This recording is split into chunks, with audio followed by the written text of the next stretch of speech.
Les doy la bienvenida a todas y todos a este quinto capítulo y penúltimo de este ciclo de conversaciones constitucionales que le hemos denominado la República Democrática. Temática: derechos sociales y sus alcances y prerrogativas. Es decir, es un tema entretenidísimo. Derecho a la salud, derecho a la vivienda, derecho al trabajo, derecho al ejercicio sindical, a la huelga, derecho a la educación y su dimensión social y económica, universalización e igualdad de oportunidades, todo eso que está incluido en derecho a la educación. El agua para los fines de beber y fines sanitarios, como pregunta, es un derecho social. El aire para respirar es un derecho social. En fin, todo esto abarca un tema muy grande.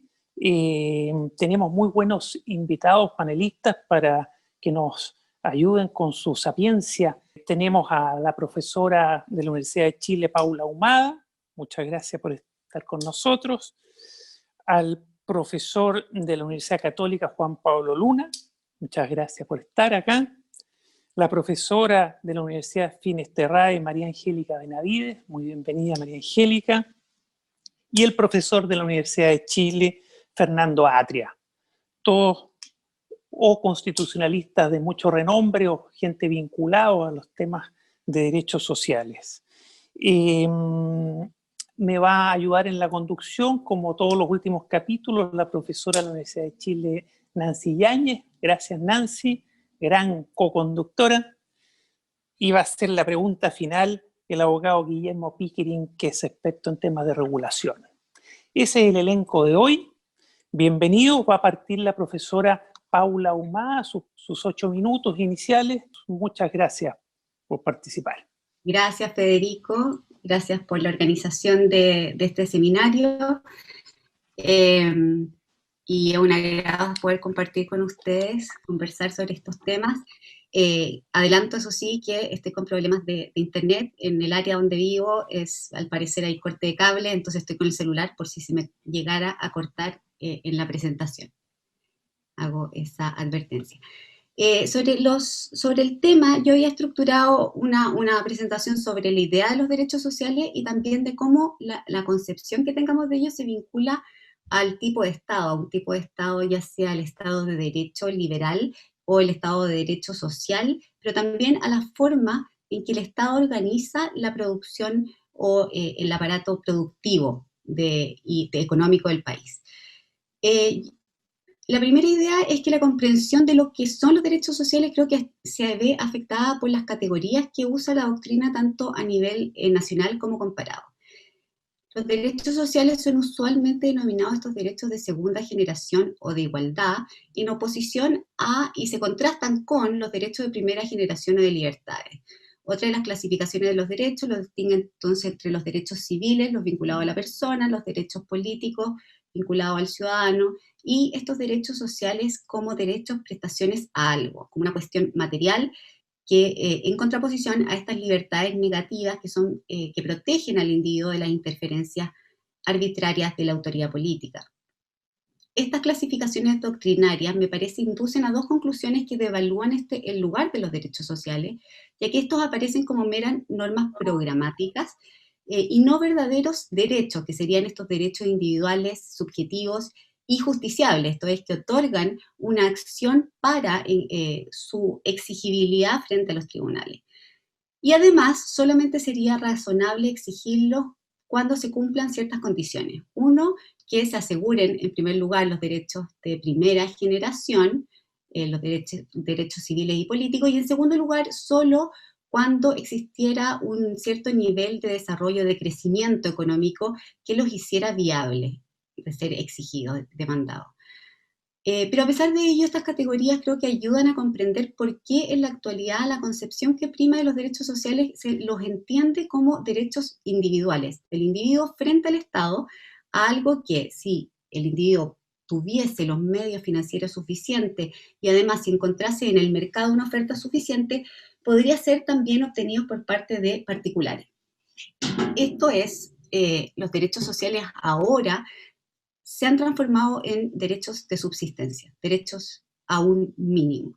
En efecto, también citando a un exministro de la Concertación respecto de la Constitución de 1980, él plantea que durante la vigencia del orden constitucional actual se han expandido notablemente el disfrute de los derechos económicos y sociales, producto del crecimiento económico, la reducción de la pobreza y la implementación de políticas públicas que han garantizado a todo evento algunos mínimos de salud y protección social. En este punto, la Constitución de 1980 innova, porque por primera vez estas prestaciones, especialmente, por ejemplo, las prestaciones de seguridad social, las pueden otorgar entidades de carácter privado sin distinguir si estas son entidades con o sin fines de lucro. También uno puede advertir que en materia de educación se ha ampliado la cobertura, tanto a nivel primario, secundario como universitario, o también en el caso del acceso a agua potable, el alcantarillado, a través de la sanitaria. Pero esta forma de entender los derechos es coherente con esta visión ochentera, cuya lógica es de subsistencia y que responde a una economía política y a un tipo de capitalismo que es codificado a partir de la Constitución de 1980 y que, bueno, todos sabemos más o menos la historia. En una lógica antiestatista, lo que se hace no es debilitar el Estado, sino reconfigurarlo y reconfigurar sus fines. Desde un estado de compromiso de los 60 se pasa a un estado subsidiario de la actualidad. Pero esta idea de los derechos sociales olvida el sentido con el que nacieron tanto en Chile como a nivel comparado. ¿Ya? En Chile nos reconduce su historia a la crisis del centenario a partir de la cuestión social, que también la cuestión social en ese entonces es el contexto bajo el cual surge la Constitución de 1925 y se da el desarrollo progresivo de la concepción de los derechos sociales hasta llegar a la reforma de 1971, donde se establece que el Estado adoptaría todas las medidas que tiendan a satisfacer los derechos económicos necesarios para el libre desenvolvimiento de la personalidad y la dignidad humana, para la protección de la colectividad y para propender a una equitativa redistribución de la renta nacional. Los derechos sociales son entendidos bajo esa lógica, se vinculan al estado de bienestar. Y este estado de bienestar surge en el siglo XX, tanto a nivel comparado como en el caso chileno, como una fórmula de hacer compatible un régimen de producción con la democracia liberal. Porque el Estado asume a través de los derechos sociales un compromiso con mantener un nivel de vida a la población bajo una forma institucional de los derechos sociales destinada a cubrir los riesgos a los que el régimen de producción económica somete tanto a las personas como a las familias. De esta forma, se entendía el estado de compromiso, la democracia se vuelve menos peligrosa para los capitalistas y, mientras tanto, también el sistema mismo de producción se vuelve más tolerable para los trabajadores. Y esto viene ya es la edad dorada o la edad de oro capitalista. Casi un siglo después de la cuestión social de 1900, de comienzos del siglo XX, de lo que surge, o sea, del momento en que surge la Constitución de 1925, irrumpe otra cuestión social bajo el nombre de el estallido o la revuelta de octubre. Pero en ambos momentos la insuficiencia de promesas de un régimen que ya se nota agotado. ¿Me escuchan? Porque parece conexión inestable. Bueno, Se escucha, Paula. En 1925, entonces, era el orden constitucional de la Constitución de 1833, devenía en este pseudo parlamentarismo, en un Estado oligárquico y en una economía marcada por la hacienda y por la exportación de minerales. Hoy también se reclama el fracaso de un orden constitucional, marcado por el fracaso también de la promesa neoliberal. Esto es que el sistema de producción económico para las masas responde a la soberanía del consumidor. Es decir, yo decido qué es lo que se produce a través de la oferta y la demanda, y además pone a disposición de todos productos que antes quizás habían sido considerados de lujo. En general, la extensión del consumo, todo es posible de ser adquirido, porque cuando existen estas cosas que el dinero no puede comprar, bueno, para todo lo demás existe Mastercard, o sea, está el crédito, es la expansión del crédito junto con el marketing y el consumo. Hoy lo que está en crisis entonces es un régimen constitucional bajo el cual el Estado ha externalizado funciones que le eran propias, y que en la actualidad, en lugar de ser el ente responsable y ejecutor de la política, pasa a ser un formulador de ella, el formulador de política pública, o un fiscalizador y garante de la misma, como un Estado árbitro. E incluso puede ser, se reconoce bajo este orden constitucional, que puede ser un jugador, un Estado empresario. Pero sabemos que si se acoge esta forma de producción, está delimitado bajo las reglas mismas que se le imponen a la empresa privada. No hay ninguna diferencia. Estoy pensando en el Banco Estado, en Televisión Nacional, o en esta reforma, esta propuesta de reforma de una AFP estatal.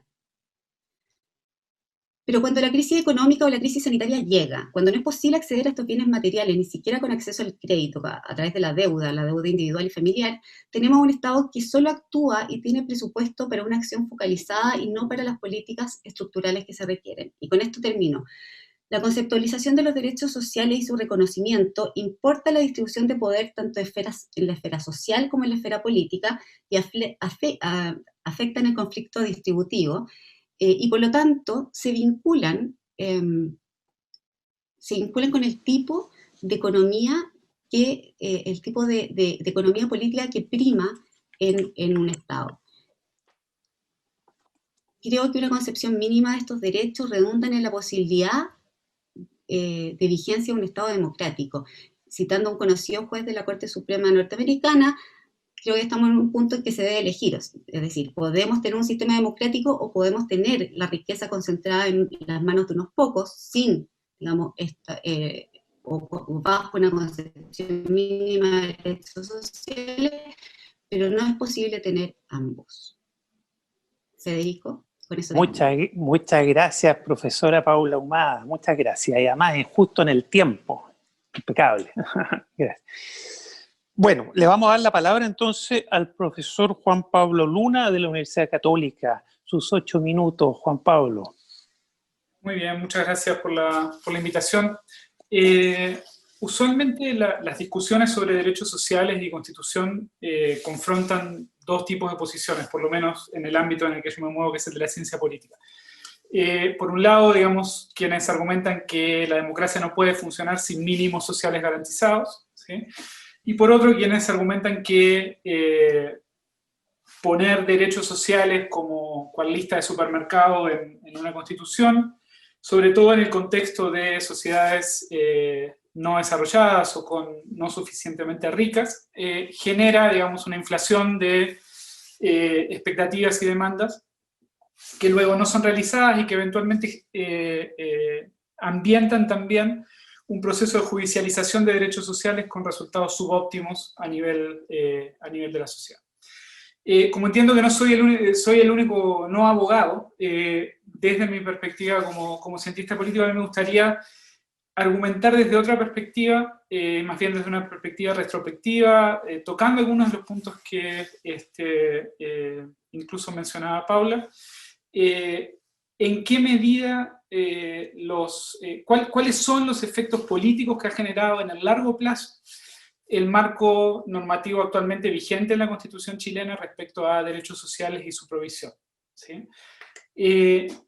¿Y por qué quiero hacer esto? Porque en mi opinión no es posible separar la crisis política que hoy estamos viviendo en el país y la crisis de legitimidad que hoy vive Chile de los efectos políticos de largo plazo que provienen de la interacción entre la democracia electoral y la estructura de acceso y provisión de derechos sociales en base a el principio de subsidiariedad y en base a la ausencia de mínimos sociales garantizados universalmente en la Constitución.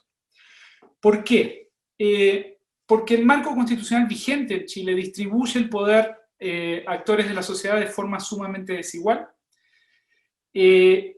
Ha operado fuertemente, de nuevo en el largo plazo, sobre la capacidad de articulación política de distintos intereses en la sociedad, y lo ha hecho de forma pro-mercado, digamos, o reforzando los efectos del mercado, es decir, dotando a unos de mucho poder y a otros de poco poder, y distribuyendo el poder político en correlación con el poder en el mercado, y por tanto ha generado mecánicas distributivas que son las que nos tienen en el embrollo en el que estamos. Los ganadores del modelo también tienen más recursos políticos para hacer valer sus derechos, y eso de alguna manera erosiona la idea de la democracia como un régimen en el cual partimos de una igualdad política de base, ¿sí? ¿Cómo y por qué argumento que ha sucedido eso? Me gustaría, básicamente, en los pocos minutos que tengo, hablar de tres efectos políticos de la privatización de las provisiones de, por ejemplo, beneficios sociales relacionados con la salud, la educación, las pensiones, y tratar de entender un poquito cómo funcionan en términos políticos, ¿sí? Cuando uno privatiza acceso a bienes sociales, ¿sí? Lo que hace en términos de economía política es que quienes pueden autoproveerse en el mercado, una mejor calidad de salud, educación, pensiones, etc., se fugan de los bienes públicos, y los bienes públicos quedan reservados para quienes no tienen capacidad económica de comprar una mejor prestación en el mercado, ¿sí? Al mismo tiempo, cuando eso pasa, las coaliciones políticas que soportan la mejor provisión de bienes públicos, por ejemplo, quienes pujan por una mejor educación pública en el país, se debilitan con la salida de los sectores medios y altos que se van al mercado. Entonces, por un lado, las coaliciones y los grupos de interés que defienden bienes públicos sociales se debilitan. En segundo lugar, hay ciertos actores que ganan muchísimo poder y que son los prestadores de bienes públicos sociales privatizados. Pensemos, por ejemplo, y para hacerlo bien rápido, digamos, en el contexto de la pandemia, el ministerio encabezado por Mañalich tuvo una disputa fuerte con las clínicas privadas controladas por las ISAPRES para que recibieran pacientes del sistema público, ¿sí? Ante un problema de salud pública fundamental que desafía al país, Arturo Zúñiga tuvo que salir a declarar, por ejemplo, que las clínicas privadas iban a tener que recibir ciudadanos del sistema público por la razón o por la fuerza, ¿sí? Y esta acumulación de poder político la tienen no solo las ISAPRES, sino los sostenedores, las AFP, etc. Y este sistema también judicializa, y está asociado a una judicialización de la prestación de derechos sociales, pero es inversa a la que se da, por ejemplo, en países como Colombia o Brasil, que son aquellos casos que usualmente se señalan como constituciones que reconocen muchos derechos que luego no pueden ser realizados para todos, y la gente acude a los tribunales y para presionar por esas prestaciones. En el caso de Chile, si uno mira los juicios civiles, y ustedes saben mucho más de esto que yo, una gran proporción de los juicios civiles en Chile tiene que ver con deudas que la gente y que los ciudadanos tomaron para proveerse de salud, de educación en los años pasados, ¿no? Entonces, de alguna manera tenemos una judicialización inversa, ¿sí?, en la cual los ciudadanos son llevados a juicio por los bancos y por las empresas y por las financieras que les prestaron plata para que realicen institucionalmente garantizados. Estos efectos, y esto me parece que es importante decirlo, eran conocidos y predichos, y bien predichos por quienes diseñaron el régimen que nos rige. Hay una entrevista en un libro de Rosana Castiglioni a Mercedes Cifuentes, está datada en 1999, donde ella le pregunta cuál fue la lógica de la reforma de municipalización de la educación. Y Mercedes Cifuentes, con toda transparencia, le dice, antes de estas reformas los profesores se irían a paro nacional y negociarían con el Ministerio de Educación.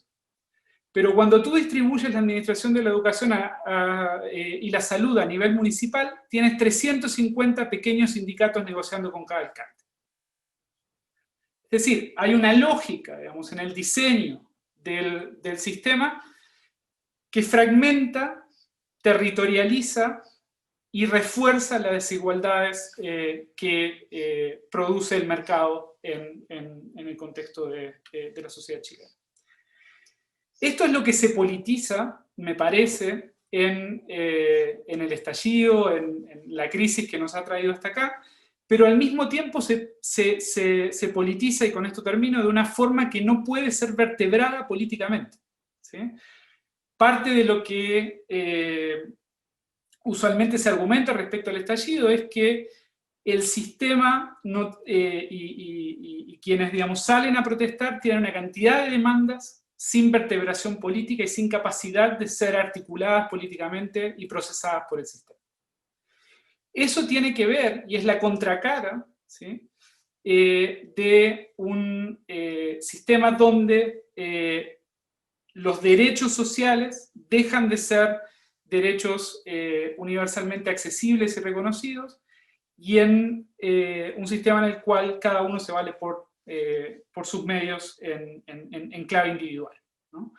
Y en ese sentido me parece que muchas veces, y cierro con esto, le echamos la culpa a los políticos, a los partidos, por no lograr estructurar representación política legítima en el contexto actual. Y parte del problema tiene que ver con que les pedimos que hagan eso en ausencia de bienes públicos en torno a los cuales debieran articularse coaliciones políticas que hoy no tenemos articuladas en el país. Entonces es un catch-22, como dirían los gringos. Perfecto. Muchas gracias, profesor Juan Pablo Luna. A continuación le doy la palabra a la profesora María Angélica Benavides de la Universidad de Finisterrae. Muy bienvenida, María Angélica.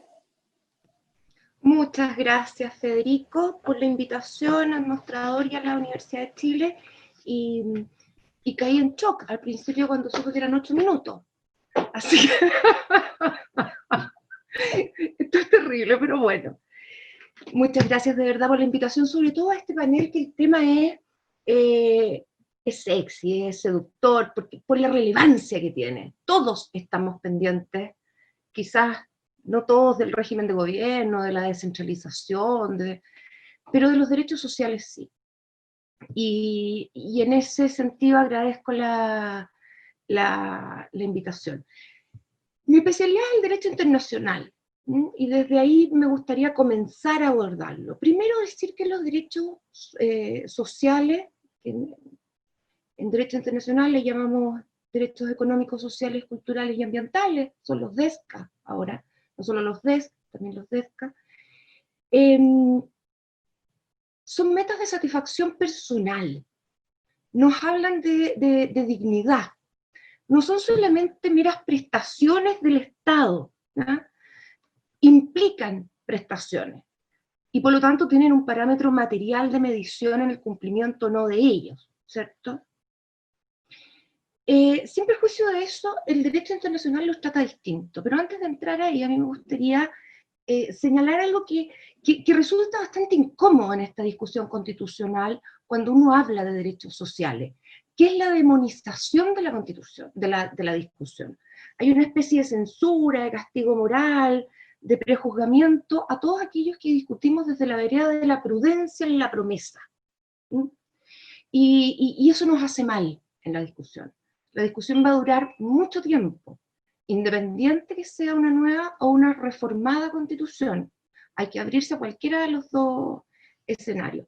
Y en cualquiera de los dos escenarios, la demonización del otro nos hace mal.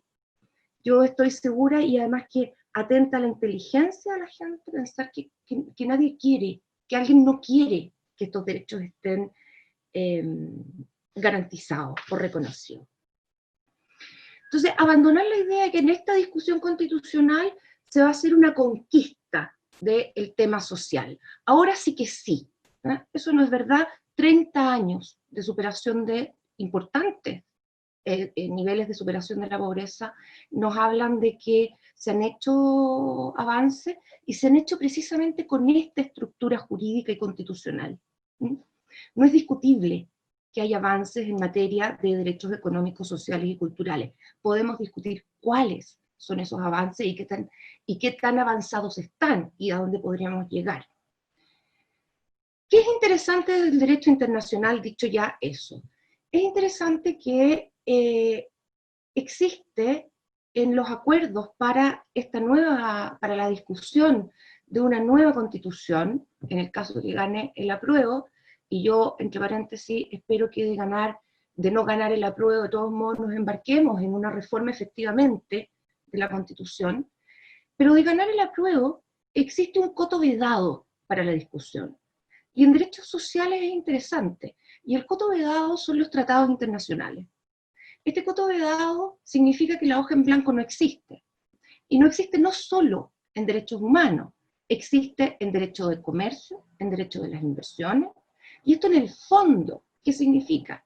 Que a la Constitución, que a la comisión, a la convención mixta, comisión constituyente, la que sea, va a tener que tener a la vista todas esas obligaciones internacionales y van a tener que ser la base de la discusión. Y no solo eso, sino que además, y desde la buena fe a la que nos obliga los tratados como Estado, lo que no vamos a poder hacer es llevar adelante una discusión en el ámbito que sea, si es que hay un tratado ratificado por Chile, que derive en una vigencia, en una caducidad de algún tratado una vez que la Constitución, la nueva Constitución, si gana el apruebo, sea aprobada de ser aprobada. Es decir, no podemos tener una discusión en el proceso constituyente que le entregue de alguna manera o que nos dé luces de alguna manera que los tratados están con algo así como, como con un principio de autopsia. Y esto rige en la discusión, como digo, tanto para los derechos humanos como para todo el entramado de tratados en materia de comercio e inversiones. Es una decisión estatal que esas definiciones no pueden ser tocadas. En materia de derechos sociales, el derecho internacional nos pone límites. Y estos límites son la existencia de estos derechos. El Pacto de Derechos, por ejemplo, el Pacto de Derechos Económicos, Sociales y Culturales y la Convención Interamericana de Derechos Humanos contienen estos derechos. Entonces, no podemos no discutirlos en la Convención, hay que discutirlos. Lo que sí hay que tener claro es que estas normas internacionales tienen ciertas características bien especiales en relación a estos derechos. Primero, están establecidos de manera progresiva. Es decir, no tienen un todo o un nada para ser cumplidos. Dependen de los recursos fiscales de los estados y además no son justiciables internacionalmente. El Pacto de Derechos Civiles y Políticos no tiene un tribunal, tiene una comisión que nos puede entregar algún tipo de, que nos entrega recomendaciones a través de informes y que en distintas conversaciones el Estado de Chile debe conversar sobre el avance de esas recomendaciones. Y en el ámbito de la Convención Interamericana de Derechos Humanos están fuera de la competencia judicial de la Corte. Hay discusión acá, yo lo sé, estoy segura que Nancy Yáñez en este momento está anotando en su papelito, pero el tratado no los contempla como derechos judicializados. Hay jurisprudencia en contra de esto, de la Corte Interamericana, pero dentro de la Corte Interamericana también hay disidencia. El juez Bío, el juez chileno que integra la Corte Interamericana, ha sido enfático en señalar que estos derechos están fuera de la competencia de la Corte. Esto no significa que ni él, ni aquellos que nos paramos en esta misma postura, no estamos con los derechos sociales. No significa eso, por supuesto que no. Ahora, entonces tenemos, desde el derecho internacional, un coto vedado, tenemos la obligación de asumir estos derechos como parte de nuestra discusión, pero al menos con las características que tienen en los tratados internacionales y que además coinciden con las características que tienen en derecho nacional y el desarrollo doctrinario en torno a estos derechos.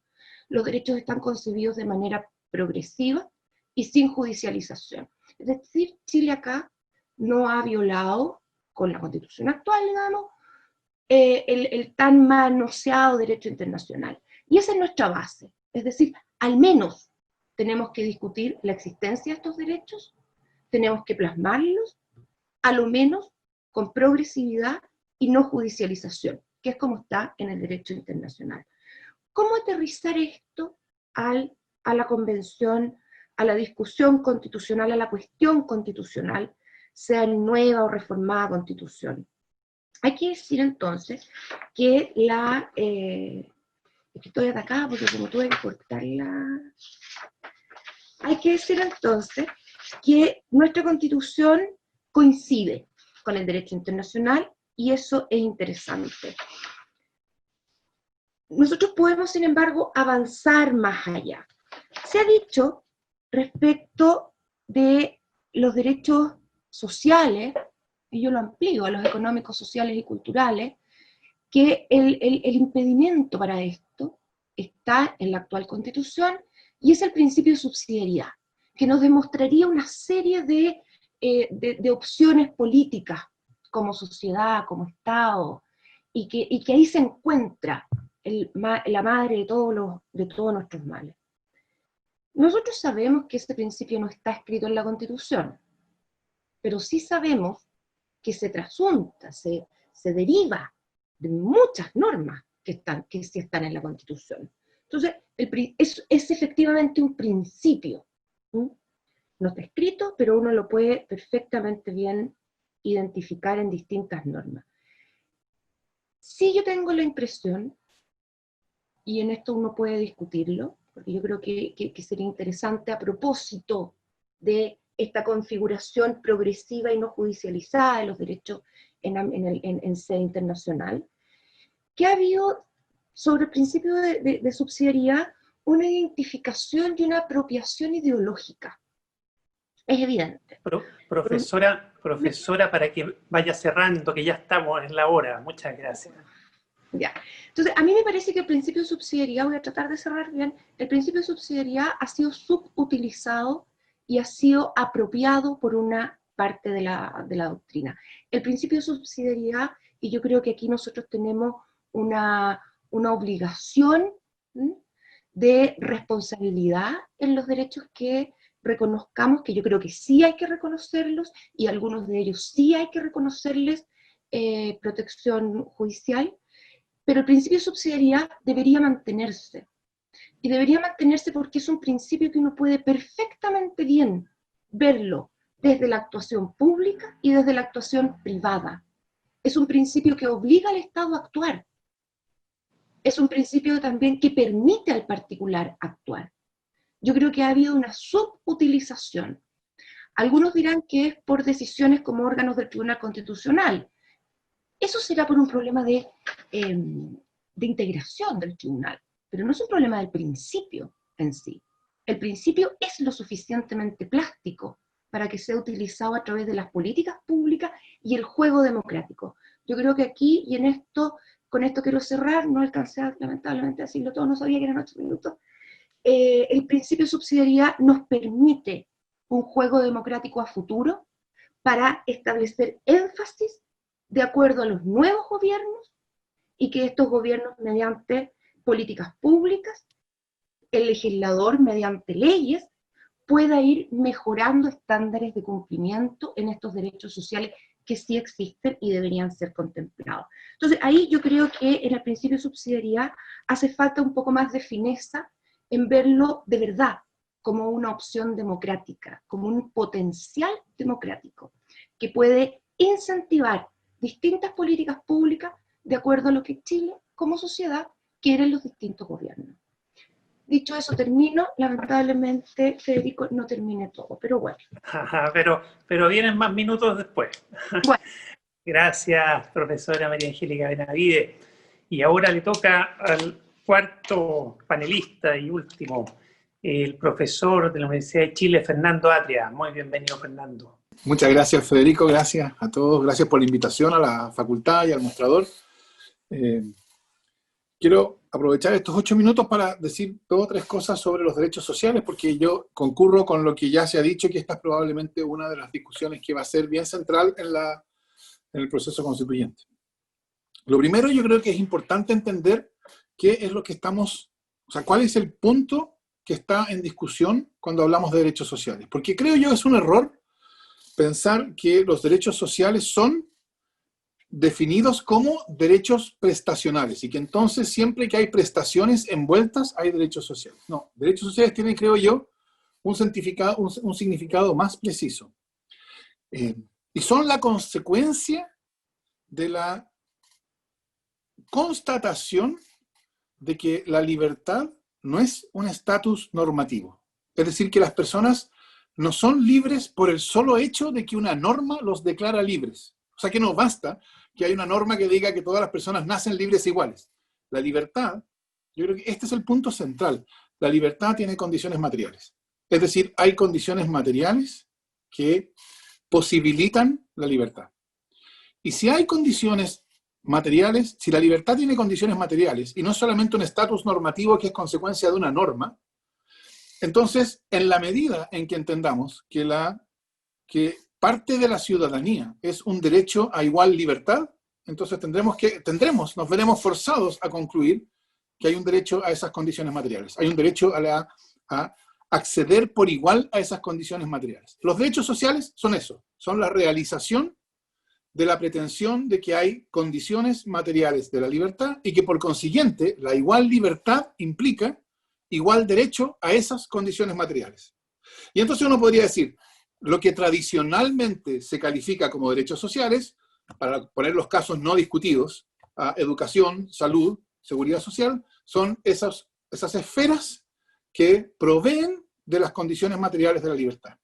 Y entonces, como se trata de asegurar igualitariamente esas condiciones materiales a todos, porque el derecho a la libertad es igual para todos, entonces esas esferas necesitan organizarse conforme a un criterio igualitario de ciudadanía y no conforme a un criterio desigual de propiedad, de mercado. Esa, creo yo, es la idea fundamental. Una de las maneras en que se explica esto, en uno de los textos originales clásicos ya a estas alturas, una conferencia de Theodore Marshall sobre derechos sociales, es precisamente de este modo. Marshall decía, los derechos sociales pretenden crear espacios de igualdad en condiciones de desigualdad y lo hacen por la vía de divorciar lo que podríamos llamar el ingreso real del ingreso monetario. Pensemos en un sistema de salud. El ingreso real es el ingreso, por así decirlo, en protección de la salud, en prestaciones de salud. Si el sistema funciona como un mercado, el ingreso real, el acceso a prestaciones de salud, va a estar medido por el ingreso monetario. La desigualdad de ingreso monetario se va a comunicar a la desigualdad de ingreso, entre comillas, real. Un sistema público de salud, Marshall estaba, por cierto, pensando en el sistema británico, que es un sistema estatal y universal. Un sistema público de salud que se organiza de modo tal de proveer a todos según su necesidad y no según su capacidad de pago, lo que hace es igualar el ingreso real sin negar la desigualdad de ingreso monetario. Simplemente organiza la salud, en este ejemplo, de un modo tal que en esa esfera la desigualdad de ingreso monetario no se manifiesta porque esa esfera no está organizada como un mercado. Entonces yo creo que esta es la idea central. Los derechos sociales son esferas de igualdad ciudadana que entonces responden a un principio ciudadano en contraposición a un principio de mercado.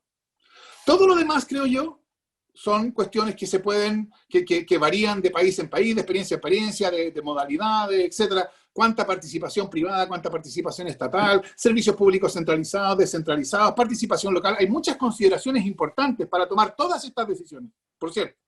Yo creo que el núcleo está ahí. Los derechos sociales son espacios de igualdad ciudadana que se organizan entonces, que necesitan organizarse entonces como de una forma alternativa al mercado, de modo de producir divorcio entre el ingreso real y el ingreso monetario, para entonces asegurar igualdad pese a la desigualdad que se va a mantener de ingresos monetarios. De este modo, creo yo, sobre todo en sociedades de mercado como las nuestras, los derechos sociales son espacios de integración social. Porque claro, lo que el mercado produce es desigualdad. Y eso no es un funcionamiento patológico del mercado. Eso no es un problema que el mercado produce. Eso es una de las consecuencias normales del mercado. Y es del tipo de consideraciones que hace que los mercados sean eficientes para la asignación de los recursos, en fin, de hecho los economistas hablan, ¿no? Pero hay un punto que es ahí evidente. El mercado no es un espacio de integración social. El mercado lo que hace es produce desintegración, segregación. Y entonces, los derechos sociales, especialmente bajo formas de capitalismo de mercado, son esferas necesarias para producir una, por así decirlo, una dimensión contraria de integración. ¿Ah? Y eso, creo yo, el hecho de que nosotros no tengamos derechos sociales, porque con independencia de la discusión más amplia a la cual aludía María Angélica, yo creo que en Chile, en materia constitucional, en Chile el principio de subsidiariedad o el Estado subsidiario significa una cuestión muy simple y distinto de lo que significa en la discusión académica. En Chile, Estado subsidiario significa Estado neoliberal. Y Estado neoliberal significa, en materia de prestaciones, que no derechos sociales, por lo que acabo de decir, significa que el deber fundamental del Estado hoy no es asegurar derechos sociales, sino precisamente asegurar las condiciones del mercado. Y por eso, cuando se discutía sobre gratuidad, condiciones de acceso a la gratuidad de las universidades en el gobierno pasado, y se pretendió hacer una diferencia en las condiciones de acceso de las universidades estatales y las universidades privadas, esa diferencia fue declarada inconstitucional, porque más importante que la realización de los derechos sociales en el modelo subsidiario chileno es asegurar las condiciones del mercado, entre las cuales, por cierto, está la existencia de una regulación homogénea para todos los agentes privados o públicos. Eso creo yo, entonces. Yo esperaría que la nueva Constitución desechara esta idea del Estado subsidiario, porque es la negación de los derechos sociales, y la reemplazara por un Estado social que asume el deber de realizar derechos sociales, pero realizar derechos sociales en el sentido de hacer de estas esferas genuinas esferas de integración social, donde la educación, la salud, sean espacios donde nos encontramos todos los chilenos. Y de ese modo se crea una dimensión común que hoy día no existe. Y como no existe, y como hoy día esas esferas están estructuradas conforme a la lógica del mercado, lo que se produce, bueno, es exactamente lo que uno esperaría que se produjera en ausencia de esos espacios de integración social, desintegración social, ¿no? O sea, hoy día el sistema educacional es un sistema segregado y desigual. Eso, de nuevo, como es un mercado, eso no tiene nada de raro, eso no es una patología, esa es la condición, la consecuencia normal de la operación del mercado. Esa es la razón por la cual en países comparables al nuestro, los sistemas educacionales, estoy pensando especialmente en los escolares, los sistemas educacionales no se organizan como un mercado. Y la manera alternativa se organizan conforme a un principio de igualdad ciudadana, lo que es lo mismo que decir, se organizan como derechos sociales. Gracias. Muchas gracias, profesor Fernando Atria. Bueno, hemos culminado la primera parte de este conversatorio y en la segunda parte, que consiste en referirse, que cada uno de los panelistas se refieran a lo que han escuchado de los otros, guiados por mi co-conductora, la profesora Nancy Yáñez, que es la directora de la Unidad de Derechos Humanos de la Facultad de Derecho de la Universidad de Chile. Les va a hacer las preguntas y va a ir guiando la conversación. 4 minutos cada uno de los panelistas, por favor, porque la Nancy Yáñez es mucho más blanda que yo, entonces no los va a parar. Yo sí los paré cuando hizo falta, pero Nancy Yáñez en esto es más flexible, por eso yo se los pido a ustedes, a los panelistas. 4 minutos, por favor, cada uno, ¿ya? Entiendo que Paula Humada está con problemas de conexión, pero bueno, ojalá se pueda volver a conectar y si no, los otros 3 columnistas quedan en manos de Nancy Yáñez. Nancy, en tus manos, gracias. Repartimos sus 4 minutos. Esa es una buena idea. Un buen punto. Bueno, aquí como vamos a trabajar en conjunto y en colectivo, Federico me va a ayudar a controlar el tiempo y ustedes se van a redistribuir los minutos de Paula si es que no nos puede acompañar. Una primera pregunta tal vez para Juan Pablo, ¿no? Y algo que ronda además en todas las reflexiones en torno a los derechos sociales. ¿Cómo parece haber cierto consenso que la mejor forma de garantizar derechos sociales sería fortaleciendo sobre todo su adjudicación por medio de los mecanismos más democráticos con lo que cuenta el modelo institucional? Y por lo tanto se busca favorecer mecanismos dentro de la política pública o a nivel regulatorio en el Parlamento, que es el ente democrático por excelencia, ¿no? Estas posiciones evidentemente contrastan con las que dan cuenta o son también la plataforma de donde se critica el extremo activismo judicial. Entonces, mi pregunta es, bueno, ¿cómo garantizamos derechos sociales cuando fracasa la política? Cuando fracasa la política pública, cuando fracasa el Parlamento. Y cómo determinamos también, con qué factores determinamos este fracaso, ¿no? Con un estándar de mínimos o con un estándar que es un estándar progresivo, pero desde la perspectiva de considerar en el análisis el estándar de al máximo de las capacidades económicas que tenga el Estado o al máximo, ¿no? De modo de garantizar condiciones más equitativas y no la concentración de la riqueza. Difícil pregunta.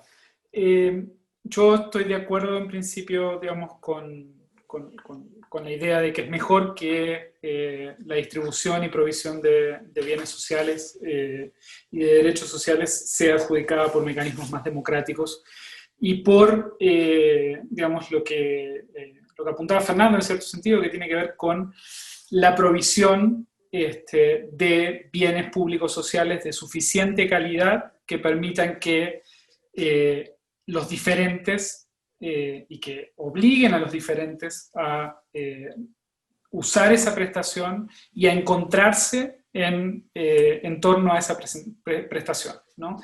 En ese sentido, si uno piensa, digamos, se ha hablado tanto de socialdemocracia en Chile en los últimos días, uno podría pensar en cómo funciona la socialdemocracia, digamos, y la gracia de esa socialdemocracia escandinava tiene que ver con la provisión de mínimos sociales de tan buena calidad que hace que los ricos vayan por la provisión estatal y que los ricos se encuentren con los pobres en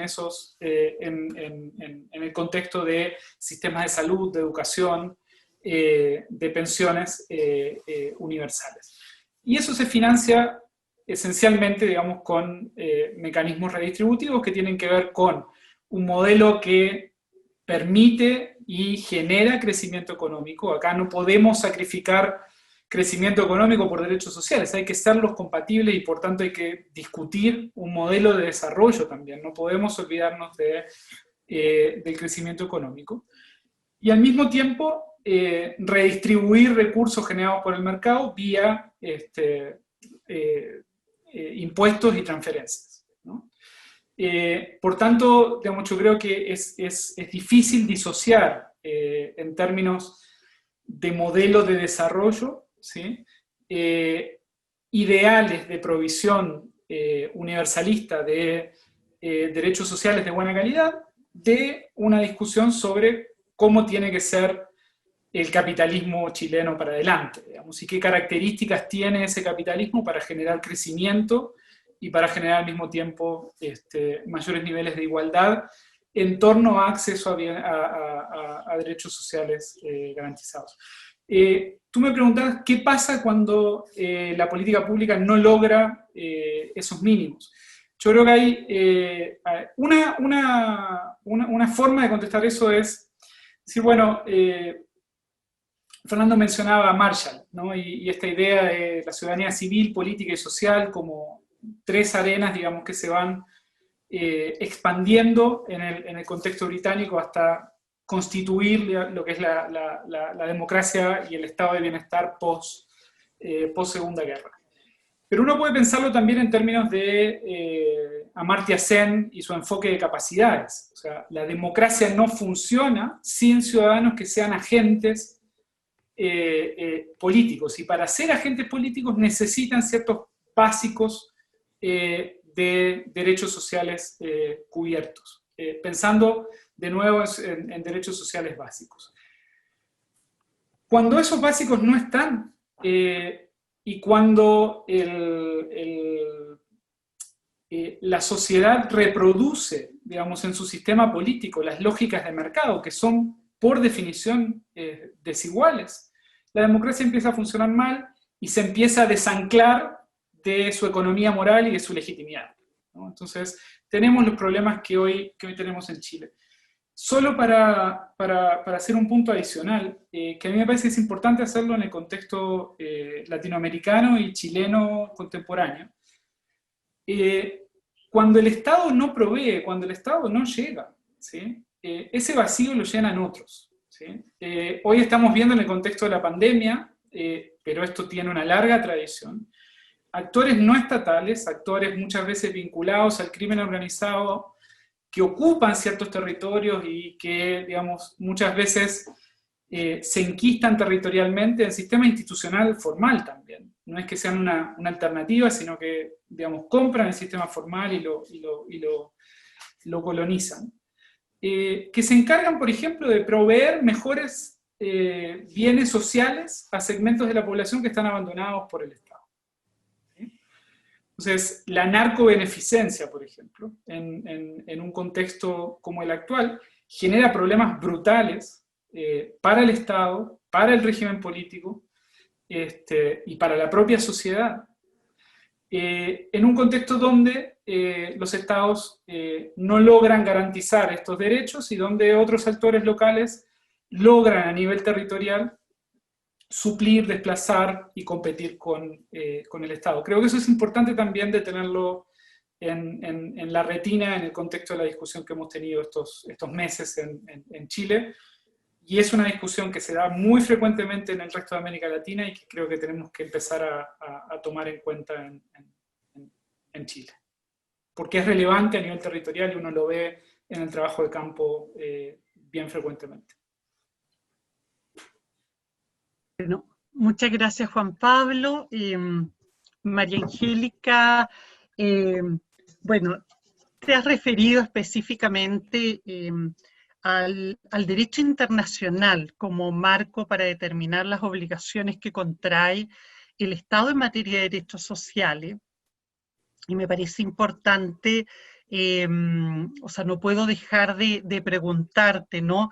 ¿De qué manera esta interpretación del derecho internacional que concebiría entonces a los derechos como no justiciables, incluso en el ámbito, en el ámbito internacional, en tu posición, se compatibiliza con las condenas que pesan sobre, la condena que pesa sobre el Estado de Chile? Me refiero específicamente al caso Poblete Vilches con Chile, ¿no? En donde precisamente la Corte Interamericana estima que el derecho a la salud emana de las obligaciones establecidas en el artículo 26 de la Convención. Cuestión que hoy día recientemente también replica a propósito de la situación de pueblos indígenas, en el caso de la Cajonat con Argentina, y relaciona esto con las obligaciones que se contraen no solo en la Carta de la OEA, concretamente con la obligación que impone el desarrollo integral de los pueblos, sino que precisamente con los tratados internacionales y específicamente con las observaciones generales que en esta materia han realizado los órganos encargados de aplicar estos tratados, ¿no? Entonces, pareciera ser que ahí tenemos un claro caso de responsabilidad internacional del Estado, que más allá del voto de minoría del juez Bio, lo cierto es que el Estado de Chile ha sido condenado por algo que ha estado claro en las presentaciones anteriores, y que es la falta de, en el fondo, la provisión de un servicio deficiente a una persona de la tercera edad que ingresa a un establecimiento público y que como consecuencia de la atención deficitaria finalmente fallece, ¿no? Y entonces ahí la Corte estima que el derecho a la salud no ha sido garantizado, y si pensamos en las reflexiones anteriores, evidentemente visibiliza, ¿no?, el que la libertad de acceso y por lo tanto la calidad de la prestación está directamente relacionada con la capacidad de renta que tiene el respectivo ciudadano. Entonces, ¿cómo enfrentamos esa situación si es que nos declinamos sobre la interpretación que tú nos propones? Muchas gracias. Muchas gracias, Nancy. Yo no me voy a hacer la loca con lo que dije, al contrario, porque me parece que son preguntas del tipo, ¿estás en contra de la judicialización? No, yo creo que a nosotros, y me hago muy responsablemente cargo de lo que digo, en torno a que los tratados internacionales nos obligan desde la base, y que los derechos sociales, económicos, sociales y culturales no son justiciables.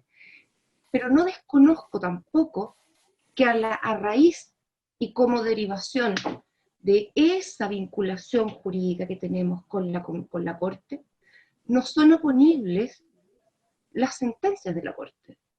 Yo ahí no me voy a hacer la lesa. Nosotros tenemos una obligación de cumplimiento con esa sentencia, con la cual yo particularmente no estoy de acuerdo, y repito, no porque uno no quiera que no estén judicializados, sino simplemente porque la Corte extralimita sus competencias, y es una cuestión jurídica, no es una cuestión ideológica. ¿Cómo esa sentencia, que es para nosotros, yo ahí sí que pongo una alerta, las sentencias que están dictadas en contra de Chile se tienen que hacer cargo, ¿cierto? O sea, nos tenemos Chile que hacer cargo de esa sentencia porque son una interpretación obligatoria para nosotros, porque son casos que son casos dirigidos en contra nuestra, y en esos casos nosotros estamos obligados no solo a cumplirla, tenemos la obligación ahora, en esta discusión constitucional, de tener esa sentencia, porque fue en contra nuestra, también como base. Yo creo que ahí es donde uno tiene que ser coherente con lo que dice. Y yo lo soy.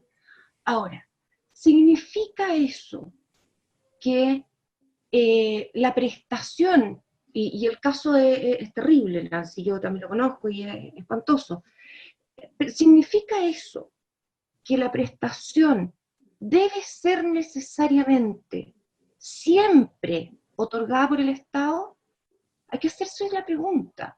¿Significa eso que una prestación privada con regulación adecuada no es suficiente, no es satisfactoria para poder garantizar un derecho? Es decir, ¿existe solo una forma de garantía de derechos? Es decir, tenemos que mantener una discusión constitucional sobre una base de formas únicas de cumplimiento, de garantía de derechos. A mí me parece que no. Y ahí es donde yo vuelvo al tema de la subsidiariedad. Me parece que es lo suficientemente democrático como para que nosotros podamos permitir énfasis políticos, legislativos, dependiendo de los momentos de mayoría que tengamos, estableciendo un derecho en la Constitución y que su contenido exigible sea de rango legal. Y que incluso podríamos pensar, Nancy, en una acción, por ejemplo, contra el Congreso, porque no dicta una ley de configuración de derecho y de acción. ¿Tiene que estar todo en la Constitución? Lo dudo.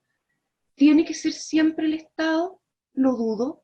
Creo que tenemos que pensar en una Constitución nueva o reformada que nos incluya a todos en los momentos en que todos logremos llegar a los ámbitos de decisión, sea judicial, ejecutivo y legislativo. Yo creo que ahí estaría una gracia, ¿sí?, de permitir, y la subsidiariedad, aunque Fernando diga que está ligada a este pensamiento neoliberal. Bueno, eso ha sido un problema de una apropiación y una dejación, ¿no?, de las dos partes. El principio de subsidiariedad permite, y nosotros incluso podríamos ser más creativos todavía, no solo establecer parámetros legales fuertes, con fuertes sanciones regulatorias a aquellos prestadores, prestadores no del derecho, de aquellas prestaciones que conducen al ejercicio y a la satisfacción de un derecho. Nosotros también podríamos establecer, por ejemplo, primero, la responsabilidad fiscal. A mí me parece de suyo necesaria en una constitución, pero también podríamos poner márgenes, o sea, conceptos como el italiano, la remoción de obstáculos que debe hacer el Estado, coordinado con un principio de subsidiariedad y con una potente regulación legal. Es decir, la Constitución no nos define todo, la Constitución nos tiene que dar un marco de ojalá décadas para que las opciones democráticas se vayan desplegando, con mínimos de derechos que yo considero y reitero. Hay derechos que deben estar en la Constitución, pero me parece que es más eficiente que su modelaje sea legal, así como como las acciones. Y no hay que tenerle miedo a que no todo sea recurso de protección. La tutela laboral, por ejemplo, es de rango legal y ha resultado exitosa para proteger derechos fundamentales de los trabajadores. Entonces, hay que pensar más allá de las trincheras. Yo creo que tenemos que pensar en una constitución de verdad para todos, nueva o reformada, que le permita a los futuros gobiernos, legisladores y tribunales desarrollar efectivamente las definiciones principales que están en la Constitución. Es decir, la garantía de ciertos derechos. Habrán unos que creen que van por allá, otros que van por acá, pero es la garantía del derecho. Así que, Nancy, con lo de la sentencia, yo creo que es un desde también ahora, porque fue una sentencia que está en nuestra contra. El derecho internacional y los que nos dedicamos al derecho internacional, aun cuando tengamos distintas perspectivas de él, nos dedicamos no para maltratarlo, nos dedicamos para cuidarlo, y yo también lo hago. Eso, Nancy. Bueno, muchísimas gracias, ¿no? Se habla del poder transformador, del sistema interamericano, de la complementariedad entre el orden internacional y el orden nacional, y eso evidentemente de nuestra discusión, ¿no? Fernando, bueno, Fernando nos ha planteado cómo ha identificado el núcleo esencial del derecho en los espacios de igualdad ciudadana. Y mi pregunta, Fernando, en esa línea sería, bueno, ¿con qué mecanismos debiéramos contar en el texto constitucional a efectos de garantizar efectivamente estos espacios de igualdad ciudadana que rayan la cancha en condiciones que permitan sobre todo corregir, ¿no? Las desigualdades que este modelo o cualquier otro puede imponer en la distribución de los bienes, y que me parece motivador cuando tú nos dices, entonces pongamos el acento no en la propiedad, sino que pongámoslo efectivamente en la ciudadanía. Entonces, ¿qué mecanismo y qué rol tienen los tribunales de justicia? Y tal vez un poco profundizar en los riesgos de la justiciabilidad, no solo desde el gobierno, en el fondo de los temores que engendra el gobierno judicial, sino que además también de los problemas que tenemos como país, incluso en casos en que el Poder Judicial se ha hecho cargo de esta problemática, como por ejemplo el caso de las ISAPRES, ¿no? En donde contamos con un cúmulo de jurisprudencia que da cuenta de un actuar abusivo por parte de las ISAPRES, y que no obstante ello no hemos logrado finalmente revertir ese marco a efectos de garantizar espacios reales de igualdad ciudadana en el trato que impone este sector. Gracias, Nancy. Yo creo que ¿cómo se garantizan los derechos sociales y qué rol tienen los tribunales? A la primera pregunta, bueno, yo creo que en materia de derechos en general y de derechos sociales en particular, nadie regala nada. La realidad de los derechos depende del poder que está detrás de ellos. Y eso vale no solo para los derechos sociales. O sea, pensemos hoy día, la Constitución chilena actual asegura a los habitantes de las zonas de sacrificio el derecho a vivir en un medio ambiente libre de contaminación, ¿no? ¿Cómo es posible? Respuesta, porque la realidad del derecho a vivir en un medio ambiente libre de contaminación depende de la realidad del poder que está detrás y que está en condiciones de enfrentarse a los intereses que van a ser afectados por la regulación necesaria para realizar el derecho a vivir en un medio ambiente libre de contaminación. Entonces, si no hay poder político suficiente para enfrentarse a esos intereses económicos, entonces el derecho va a quedar una mera declaración. Tú le preguntabas a Juan Pablo, si me permite, porque yo creo que el sentido de la pregunta era el mismo, tú le preguntabas a él cómo garantizamos derechos sociales cuando fracasa la política. Y yo diría, bueno, si fracasa la política, fracasan los derechos sociales. Es así de simple, no hay una alternativa. Esto es como preguntar cómo garantizamos el Estado de Derecho si fracasan los tribunales. Bueno, si fracasan los tribunales, no hay Estado de Derecho.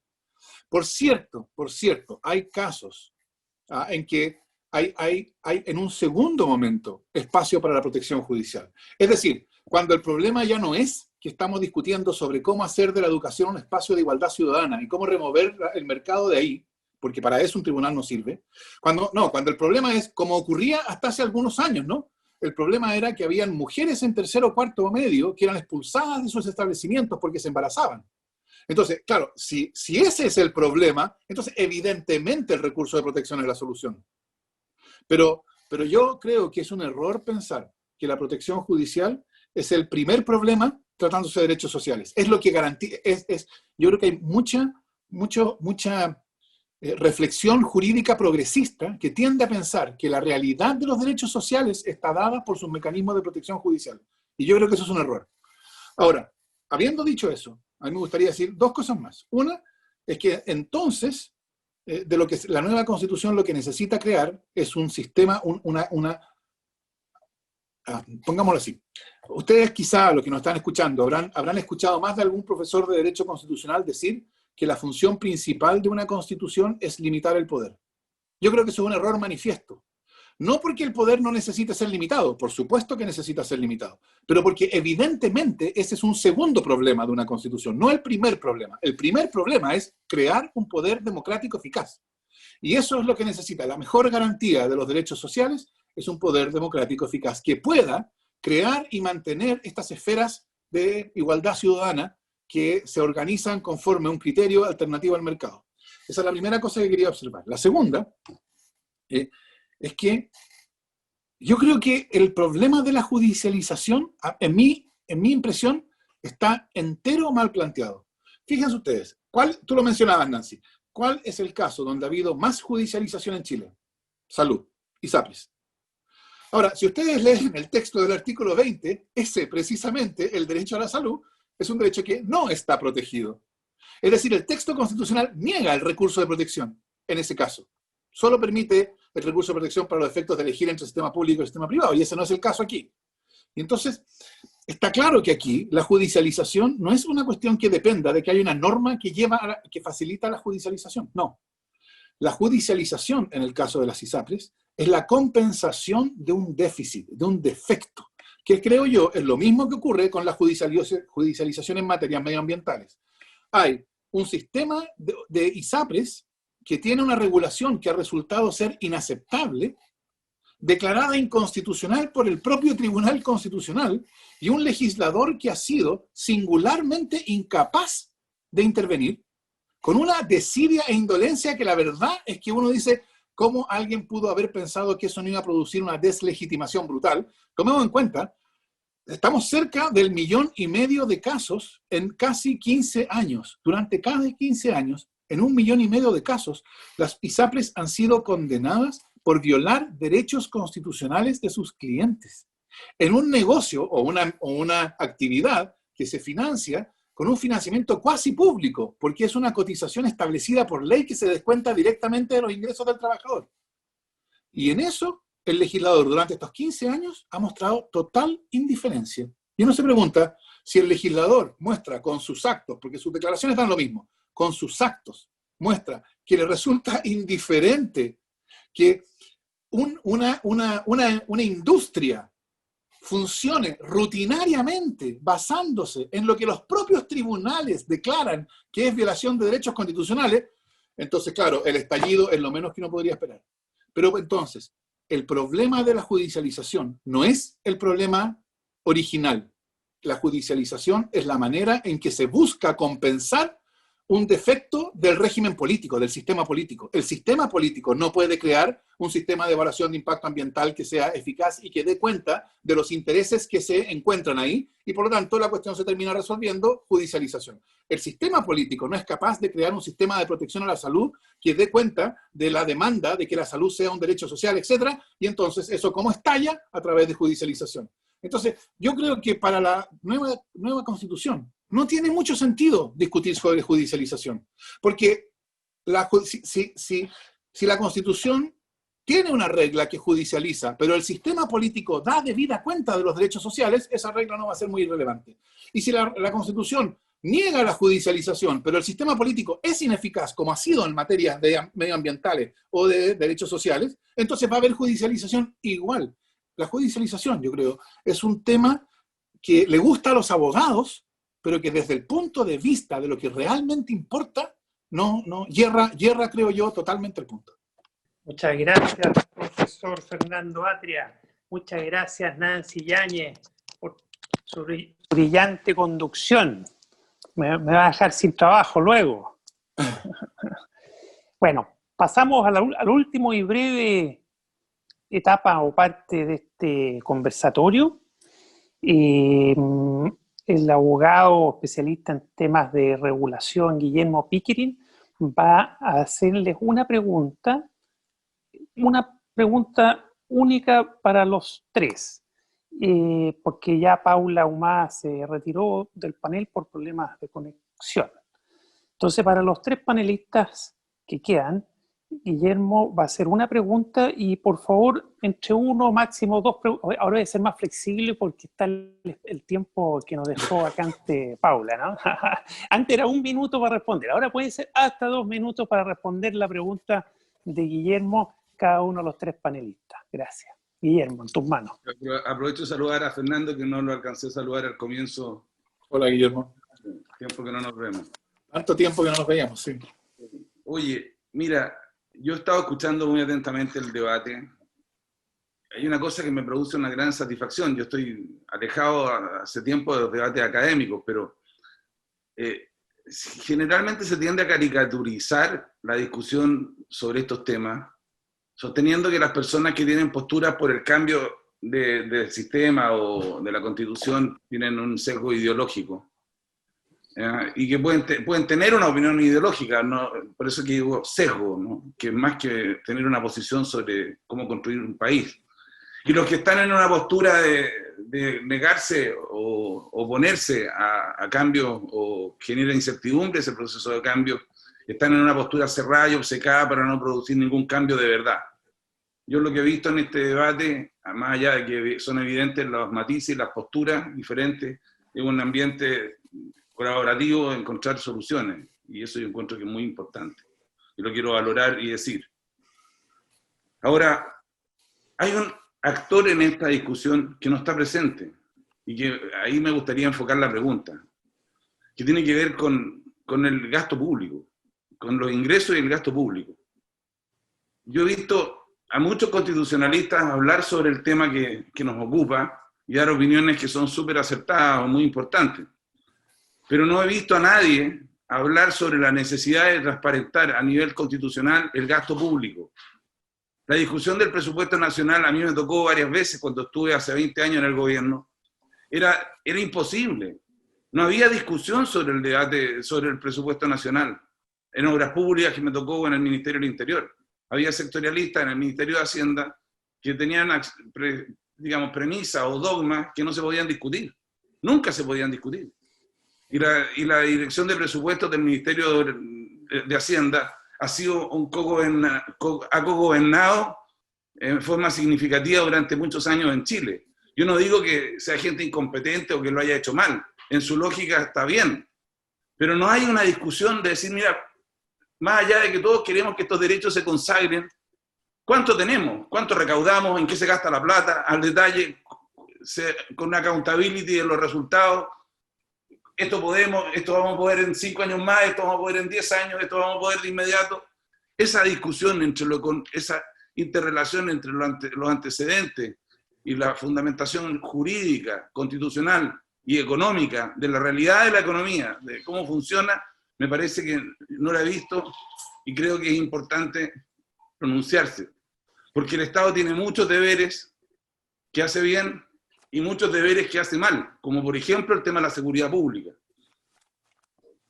y que está en tela de juicio estos días.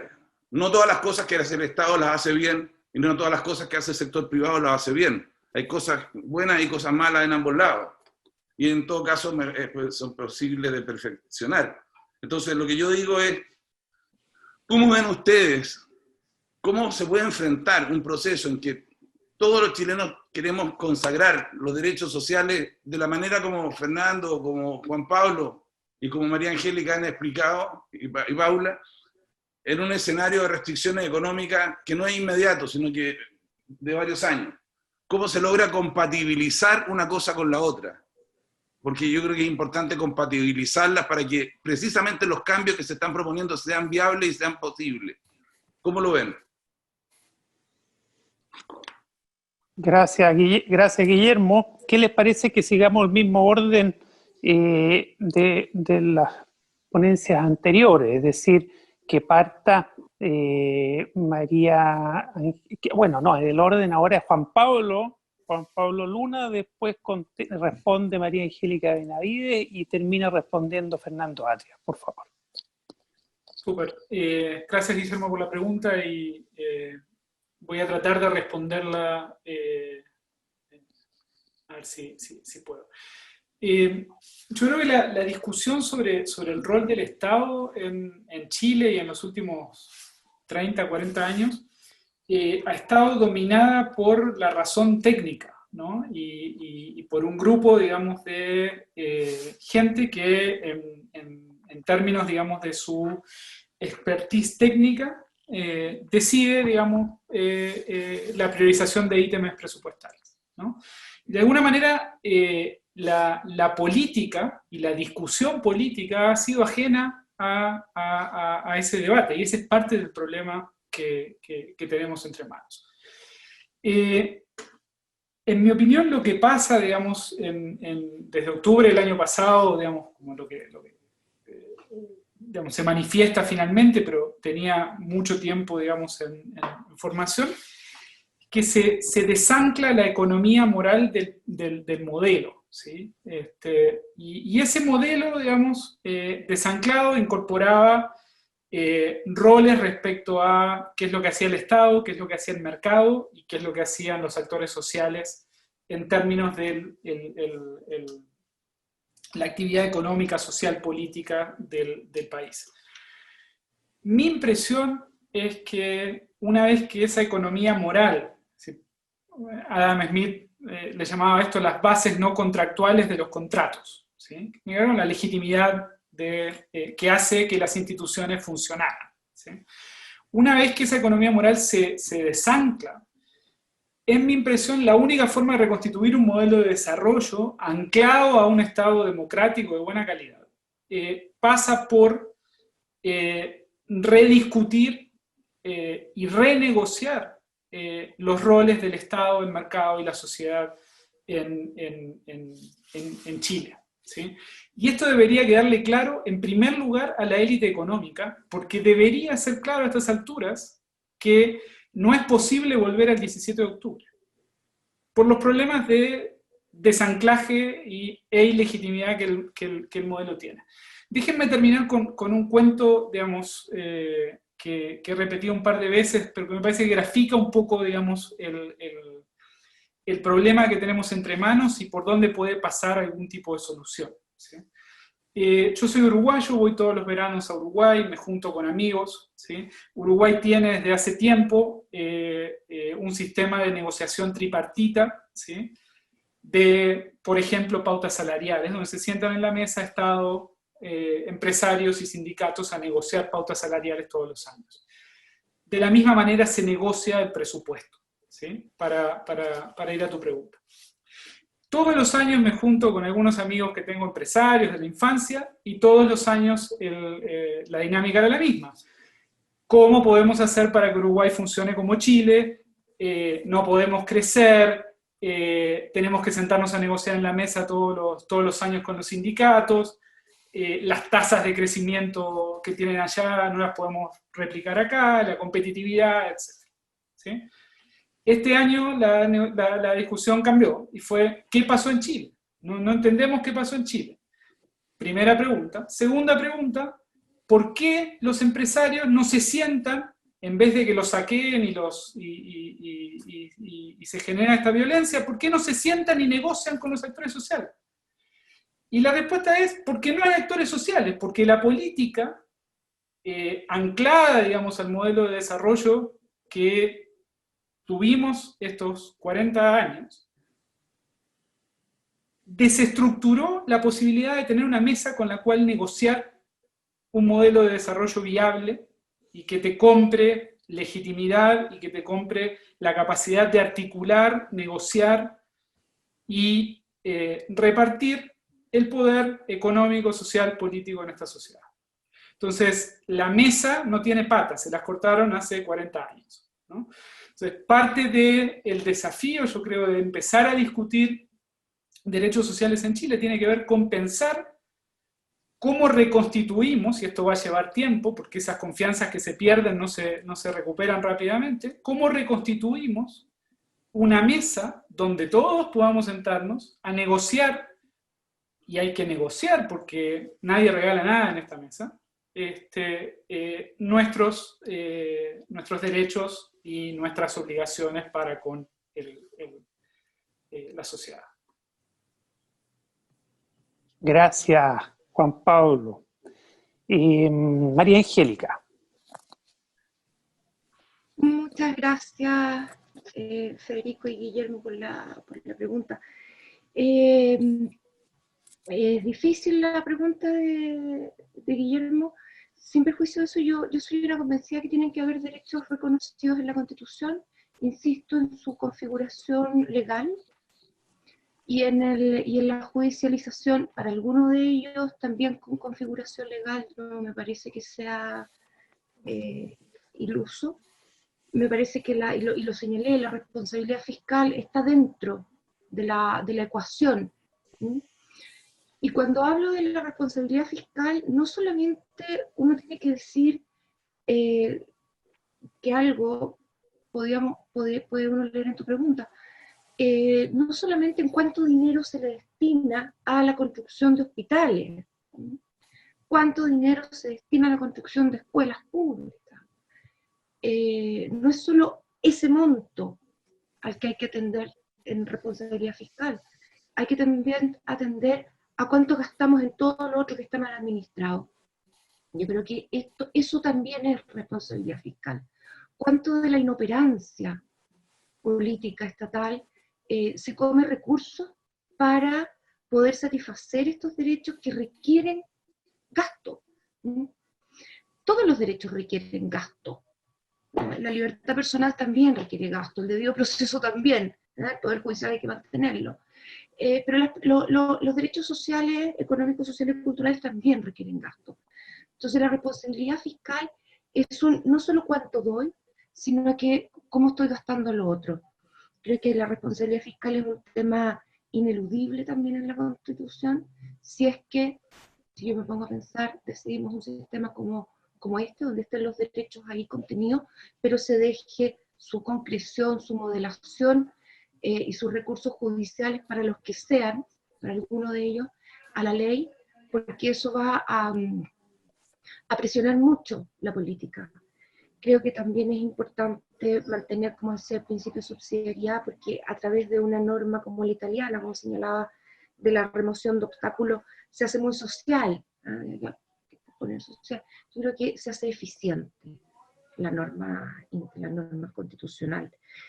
Pero yo no puedo estar más de acuerdo con lo último que dijo Fernando, que independiente de todo esto que uno pueda poner en una constitución, derechos aquí, derechos allá, o decidamos que la forma más efectiva es esta otra, nada sirve con una clase política mediocre. No, cuando la política no es más que las personas que ejercen la política. y yo creo que eso, lamentablemente, que es de una reconstrucción lenta, no la vamos a poder esperar para una nueva constitución o reformada constitución. La responsabilidad fiscal son costos, son costos. Eso, Guillermo. Gracias. Y tu rato para contestar. Muchas gracias, María Angélica. Bueno, y termina respondiéndole a Guillermo Pickering el profesor Fernando Atria. Sí. Antes me gustaría decir algo sobre lo que acaba de decir María Angélica. Yo o sea, yo estoy de acuerdo con la interpretación que ella hace de lo que yo dije, pero también tengo una diferencia. Yo no creo que la política no sea más que las personas que hacen la política. Hay algo más que evidente, que es instituciones. La política son instituciones. De hecho, yo no creo que sea razonable decir que la deslegitimación actual de la política y de la clase política se explique porque justo tuvimos la mala suerte de que personas incapaces o con bajos estándares morales llegaron todas juntas a Valparaíso. O sea, yo creo que la situación actual se explica por la manera en que la Constitución constituye y organiza la política, que provee incentivos, en fin, funciona, premia algunas conductas y no otras, y lo que ha creado es una política incapaz de enfrentar cualquier desafío transformador. Donde haya una transformación que es necesaria, hay un caso en que la política falló. El reconocimiento de pueblos originarios, la descentralización del país, el rescatar la educación pública, en fin, donde sea que uno mire. Así que, y por eso yo creo que es correcto que la crisis que como dice la prensa, estalló el 18 de octubre, se haya rápidamente canalizado hacia una nueva constitución, porque esa, creo yo, es la causa del problema. Ahora, la pregunta de Guillermo me resultó una pregunta curiosa, porque la primera parte de su pregunta estaba formulada como un exfuncionario de gobierno, o un ex parlamentario, bueno, que veía... Hace 20 años que salí del gobierno. Por eso, pero que recordaba su experiencia la dramática experiencia. La dramática experiencia de la posición abusiva en la cual se encontraban todos los que no eran sectorialistas de Hacienda, y que tenían que ir a conversar con el sectorialista, y el sectorialista decidía. Entonces, ahí la pregunta, creo yo, la pregunta por el gasto público, o la organización del gasto público, es una pregunta por la relación, fundamentalmente por la accountability de esos sectorialistas, y por la relación entre el Poder Ejecutivo y el Congreso. Y la solución, que yo creo que a estas alturas podemos ver que ya es francamente patológica, que se le ha ido dando durante todo el tiempo al conflicto entre el presidente y el Congreso en el presidencialismo chileno, que siempre ha sido concentrar el poder en el presidente. Cada vez que se encuentra un problema, se concentra el poder en el presidente. ¿No? Entonces, cuando el problema era que el Congreso hacía lo que todos los parlamentos en la historia han hecho, que es usar su poder de aprobar el Parlamento para conseguir otras cosas, porque históricamente así surgieron los parlamentos, en Chile la solución fue darle al presidente control total sobre la tramitación parlamentaria. Cuando el problema era la iniciativa de gasto, la solución fue pasársela al presidente. Entonces, siempre la solución cuando hay un conflicto entre el Congreso y el presidente ha sido solucionarlo por la vía de someter al Congreso. Y eso ha llevado a un presidencialismo, a un hiperpresidencialismo, etc. Y eso tiene un problema. Y parte del problema es lo que la primera parte de la pregunta de Guillermo ponía en cuestión. Yo creo que la solución a eso, bueno, esta es una cuestión muchísimo más amplia, por supuesto, pero en alguna medida, o sea, en la parte que ahora importa, pasa por una relación equilibrada entre el presidente y el Congreso, en fin. Pero la segunda parte de la pregunta de Guillermo me dio la impresión de que mutaba hacia una pregunta de cómo hablamos de derechos sociales sin hablar de lo que cuestan los derechos sociales y cómo se financian los derechos sociales. Y yo diría a esa pregunta que la respuesta no puede ser dada en abstracto, porque en algunos casos hay un problema de escasez que va a ser grave o significativo, y en otros casos es un problema de reorganizar el modo en que se gastan los recursos. O sea, por ejemplo, en términos de la educación como derecho social, estoy pensando en educación escolar, fundamentalmente no es un problema de que falte, o sea, ya hay recursos que se organizan a través de una modalidad de mercado, ¿no? La idea de la subvención, los vouchers, etcétera, es una forma de organizar un determinado nivel de gasto. Entonces, una cosa es la pregunta por cómo se organiza ese nivel de gasto, y entonces ahí la pregunta de más recursos no aparece, y otra es la pregunta de ¿necesita Chile gastar más en educación? Y por supuesto, cuando la pregunta es la segunda, ahí lo que tendremos que preguntarnos también es de dónde vamos a sacar esos recursos, en qué gastaremos menos, etc. Pero pero yo creo que también hay una parte en que nos preguntamos cómo organizar lo que ya está siendo gastado. Cuando se intentó, por ejemplo, crear el Fondo Solidario del Auge, eso no eran más recursos nuevos, más gasto público para educación, era hacer del sistema de salud un sistema más solidario, que tuviera un fondo de compensación que se financiaba con una parte de la cotización obligatoria que pagaban quienes estaban en el sistema privado y en el sistema público. Ahí no hay más gasto público, hay una distinta manera de organizar el mismo gasto que ya existe. Entonces, yo creo que muchas veces se habla de que los derechos sociales inevitablemente plantean el problema de la escasez y que hablar de derechos sociales ignora el problema de la escasez. Yo creo que eso es un error. Yo creo que hay dos cuestiones. En una, ese problema no aparece. ¿Cómo reorganizamos de modo que no sea individual? O sea, ¿cómo reorganizamos el gasto actual de modo de lograr la diferencia entre ingreso real e ingreso monetario? Para lo cual es necesario cortar el vínculo entre lo que cada uno aporta y lo que cada uno recibe, que es característico del mercado. En el mercado ese es el vínculo importante. En los derechos sociales no. Lo que cada uno aporta depende de la capacidad contributiva y lo que cada uno recibe depende de la necesidad. Entonces, ahí la cuestión de mayor gasto no aparece. Es solo una cuestión de cómo se organiza lo que ya gastamos. Y por supuesto, eso va a llevar a una segunda pregunta. Ojo, sobre todo, este es un punto que hacía Juan Pablo, sobre todo en la medida en que esos servicios públicos están pensados no solamente para los más pobres, sino también para las clases medias y las clases medias acomodadas. Porque en esa medida, por supuesto, el estándar que esas clases medias acomodadas van a demandar no es el estándar que demandan los más pobres, es un estándar más alto.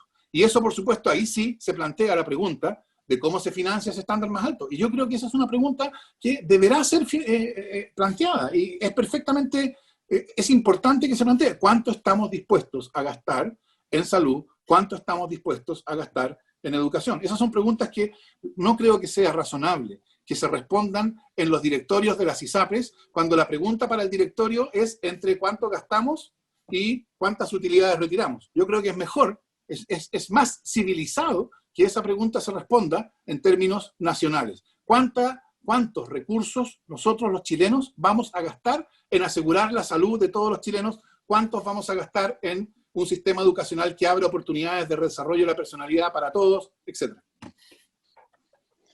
Muchas gracias, profesor Fernando Atria.